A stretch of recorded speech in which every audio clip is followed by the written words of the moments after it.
नाम है ज़ैनुल हसलीम। मैं फर्स्ट डिपार्टमेंट में एक्सटेंड डिवीजन सरगोदा में ब्लॉक ऑफिसर हूँ।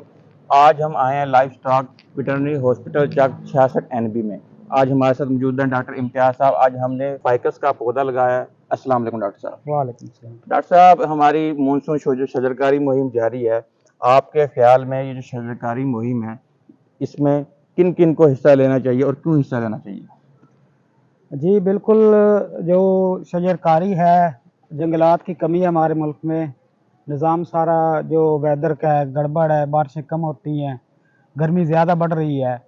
इसलिए हमारा ख़ुसूसी तौर पे लाइफ स्टॉक डिपार्टमेंट है ना, जो वो मानसून से पहले भी और जनवरी फरवरी में भी, बहार के मौसम में भी ख़ुसूसी तौर पर ये मुहिम चलाता है। जैसा कि आप देख सकते हैं कि हमारे हॉस्पिटल में कितने ज़्यादा पौधे लगे हुए हैं। ये उसी का नतीजा है। हमारे महकमे की कावश है इसमें बहुत ज़्यादा।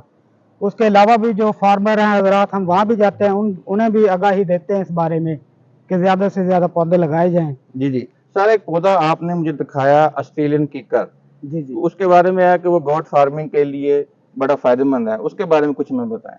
जी, जी, बिल्कुल। ये हमारा 2017 में secretary life stock Naseem Sadiq साहब थे। ये उनका इनिशिएटिव था कि उन्होंने ये मुहिम चलाई और एक ख़ुसूसी तौर पे पौधा मंगवा के तकरीबन पूरे पंजाब में हॉस्पिटल्स में मुहैया किया और वहाँ पे लगाया गया और कामयाब रहा। जैसा कि आप देख सकते हैं कि हमारे इधर किधर लगे, कितने ज़्यादा लगे हुए हैं वो, और वो खुद ब खुद आगे बढ़ते जा रहे हैं जी जी, चलें। और बहुत अच्छा है वो। बहुत शुक्रिया सर। आइंदा भी आप हमारे साथ मिलकर काम करते रहेंगे। Thank you very much sir. अस्सलाम।